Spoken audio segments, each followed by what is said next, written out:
विश्वकर्मा पूजा 2020 में कब मनाया जाएगा?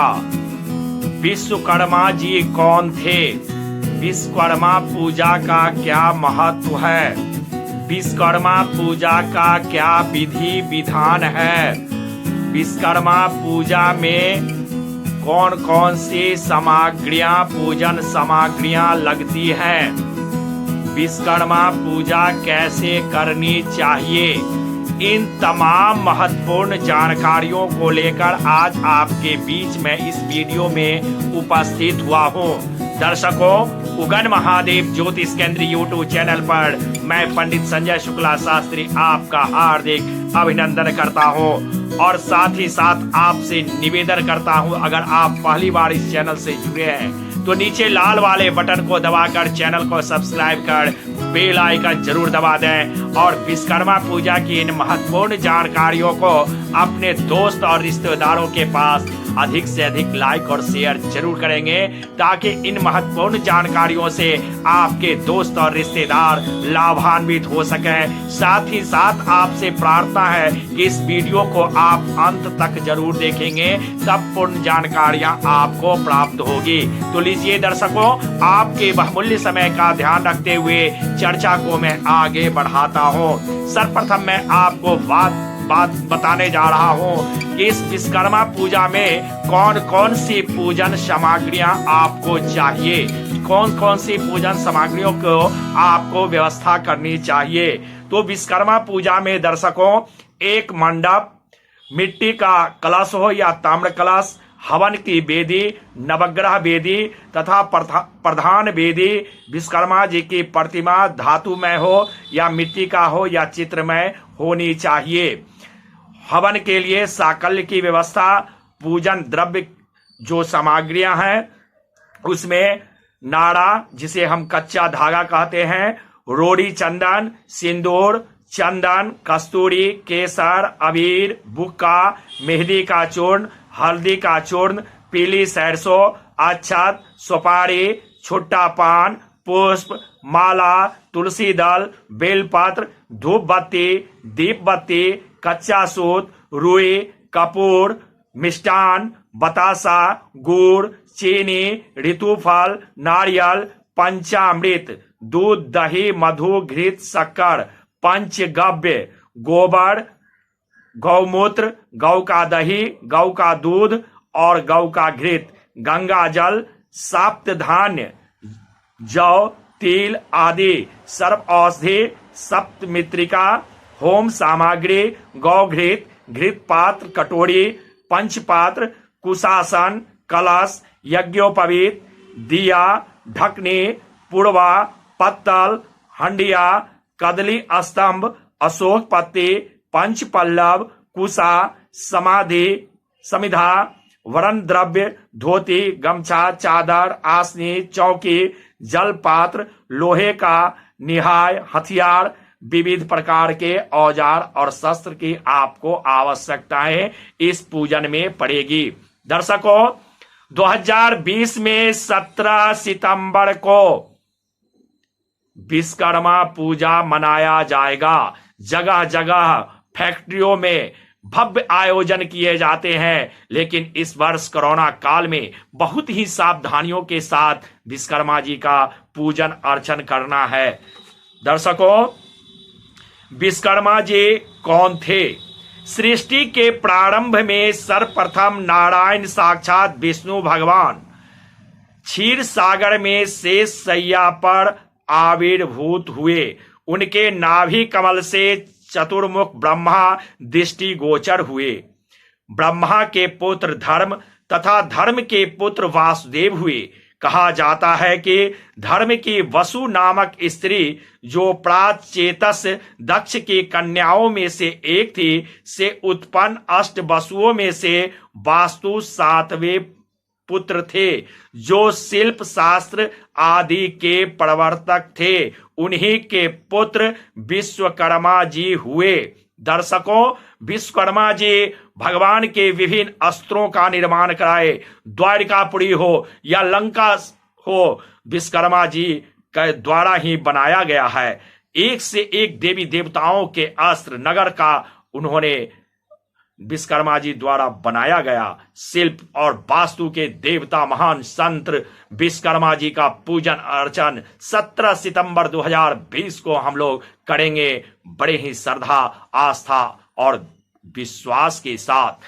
दर्शकों, विश्वकर्मा पूजा करने से हमें क्या फायदा मिलता है? तो ऐसी मान्यताएं हैं दर्शकों कि अपने घर में जो भी औजार हो, मशीनरी चीज हो, उसे विधिवत पूजन करनी चाहिए। ऐसा करने से वह जल्द खराब नहीं होता है।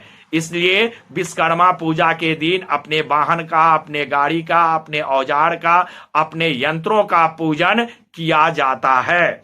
अब मैं आपको बताने जा रहा हूं कि विश्वकर्मा पूजा का क्या विधि विधान है। 17 सितंबर को प्रातःकालीन सूर्य उदय से पूर्व आपको अपने बिस्तर से उठ जाना है और नित्य क्रिया आदि से निवृत्ति होने के बाद, स्नान ध्यान करने के बाद जो आपको विश्वकर्मा पूजा करना है, उस स्थल का साफ सफाई का विशेष ध्यान रखना है।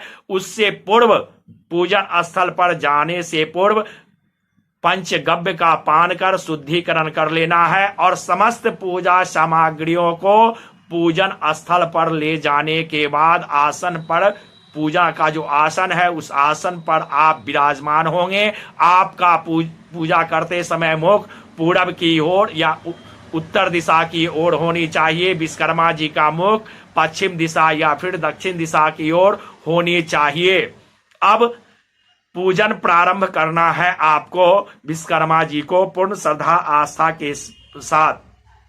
शुद्ध आसन पर बैठकर पति पत्नी अगर साथ में हो और रहना भी चाहिए तो पूजन के पूर्ण फल की आपको प्राप्ति होगी। सर्वप्रथम पूजा आस्थान में शुद्ध आसन पर बैठकर पवित्री धारण करें। उसके बाद आचमन करके प्राणायाम करें तथा विष्णु भगवान का ध्यान करना चाहिए। विष्णु भगवान के ध्यान करने के बाद अपने इष्ट देवता का स्मरण करते हुए जल सहित कुश से अपने आपको, स्त्री को तथा पूजा की समस्त सामग्रियों को सिक्त कर देना चाहिए। उसके बाद हाथ में पुष्प अक्षत लेकर जिस आसन पर आप विराजमान हैं उसे ओम आधार शक्ति नमः, ओम कुर्माय नमः, ओम अनंताय नमः, ओम पृथ्वी नमः ऐसा कहकर चारों ओर अक्षत छिड़ककर तथा पीली सरसों लेकर दिग्बंधन करना चाहिए। अपसर्वन्तु ते भूता ये भूता भूमि संस्थिता ये भूता विघ्नकर्तारस्ते निश्यन्तो शिवाज्ञा। इसके अलावे 10 दिशाओं में थोड़ा थोड़ा सा पीला सरसों लेके दिग्रक्षण कर दें। उसके बाद दिग्रक्षण के बाद रक्षा सूत्र पुरुष अपने दाहिने हाथ में और स्त्री बाएं हाथ में बांधकर दुर्वा अक्षत पुष्प जलपात्र में छोड़ें। तत्पश्चात धेनु मुद्रा से अमृतीकरण, मत्स्य मुद्रा से ढककर, अंकुश मुद्रा से जल में तीर्थों का आह्वान करें। ओम गंगे च जमुने च गोदावरी सरस्वती नर्मदे सिंधु कावेरी जले अस्मिन् सन्निधिं कुरु। इसके बाद रक्षा दीप जलावें। फिर हाथ में गंधाक्षत पुष्प लेकर अपने हृदय में विश्वकर्मा जी का ध्यान करें। इसके बाद वैदिक मंत्रों से स्वस्ति वाचन का पाठ करना चाहिए। स्वस्ति वाचन पाठ के बाद कर्मकांडी जो आपके आचार्य हैं अक्षत स्वास्थ्यन के बाद आचार्य कर्मकांडी अक्षत छिड़के तथा हाथ में फूल लेकर यजमान को हाथ जोड़ने को कहें और स्वयं पुनः देवताओं की प्रार्थना करें। श्रीमन महागणाधिपतिये नमः, श्री लक्ष्मी नारायणाभ्याम नमः, बाणे हिरण्यगर्भाभ्याम नमः, उमा महेश्वराभ्याम नमः, सचिव पुरंद्राभ्याम नमः, धर्माय नमः, वासुदेवाय नमः, विश्वकर्मणे नमः, कुलदेवताभ्यो नमः, इष्ट देवताभ्यो नमः, स्थान देवताभ्यो नमः, सर्वेभ्यो देवेभ्यो नमः, सर्वेभ्यो देवीभ्यो नमः। पुराण नोक्त मत से देवी देवताओं का ध्यान करना चाहिए। ध्यान के बाद सूर्यादि पंच देवता और विष्णु भगवान का पूजन अर्चन करने के बाद संकल्प लेना चाहिए, संकल्प करना चाहिए। संकल्प के बाद गणेश अंबिका का पूजन अर्चन करना चाहिए।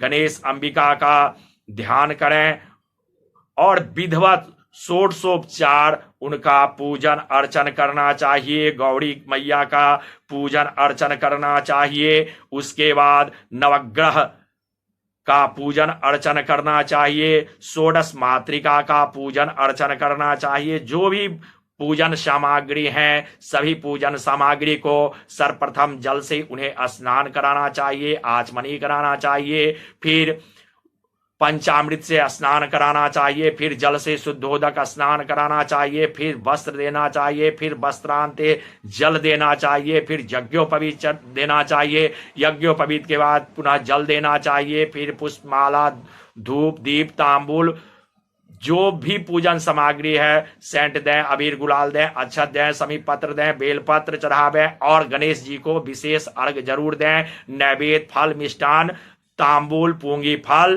पान, सुपारी, लौंग, इलायची ये प्रसाद में जरूर अर्पित करें। और दक्षिणा, यज्ञ भगवान के पत्नी का नाम दक्षिणा है, इसलिए दक्षिणा जरूर चढ़ावें और पुनः उन्हें अर्पित करने के बाद पुष्पांजलि कर प्रणाम कर लें। इसके बाद प्रधान कलश का स्थापना करें। भूमि, शुद्ध भूमि अथवा वेदी पर पंचरंग से सुंदर अष्टदल कमल बनाकर नीचे वहां पर कलश स्थापित कर दें। जो आपके आचार्य हैं पूजा कराने वाले, उस प्रधान कलश का स्थापना कराएंगे। अष्टदल कमल के ऊपर सप्त धान रखें, उसी पर मिट्टी या तांबे का कलश स्थापित करें। उस कलश में जल भरें, जल में गंधाक्षत छोड़ें, सौरभ औषधि डालें, कलश में दुर्वा अंकुर डालें, पंच पल्लव उसमें डालें, सप्त मातृका कलश में डालना है। उसके बाद कलश में कुसा छोड़ें, पूंगी फल डालना है, पंचरत्न अथवा द्रव्य दक्षिणा उस कलश में डालना है। धोती एवं चादर से कलश को आच्छादित करना है।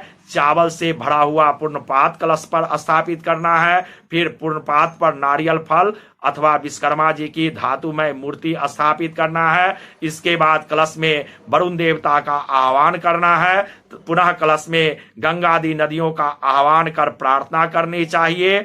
उसके बाद कलश प्रार्थना, वरुण प्रार्थना और विधिवत पूजन करना चाहिए। विधिवत कलश स्थापन के बाद विश्वकर्मा जी की धातुमय, प्रशस्तमय अथवा मिट्टी की मूर्ति में निम्नलिखित प्रकार से प्राण प्रतिष्ठा करनी चाहिए। साथ ही काष्ठ पीठ अथवा वेदी पर विश्वकर्मा बना पंचोपचार से पूजन भी करना चाहिए।